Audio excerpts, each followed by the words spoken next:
Hi, వేడివేడిగా రాగి సంగటి తిందాం రండి. స్టవ్ పైన ఒక పాత్రలో నీళ్లు పెట్టి రేషన్ బియ్యం ఒక గ్లాసు బాగా కడిగి నానబెట్టి నీళ్లు మసిలిన తర్వాత వేసి బాగా ఉడకబెట్టాలండి. మధ్యలో కలయబెడుతూ ఉండాలి. మనం ఈ రాగి పిండిని ప్రతిరోజు తీసుకోవడం వల్ల ఇందులో ఉండే కాల్షియం ఎముకలను, కండరాలను, దంతాలను దృఢంగా గట్టిగా ఉండటానికి తోడ్పడుతుందండి.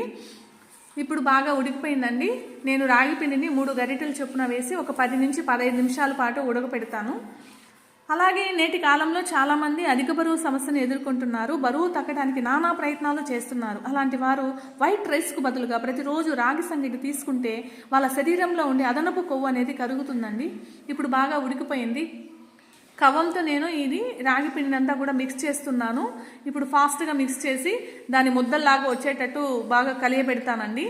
ఓకే, బాగా మిక్స్ అయితే చేసేసాను. ఇప్పుడు చిన్న గిన్నెలోకి ఈ పిండిని వేసుకొని చిన్న చిన్న ముద్దలుగా ప్లేట్లో వేసుకున్నానండి. అంతే, సంగటి రెడీ.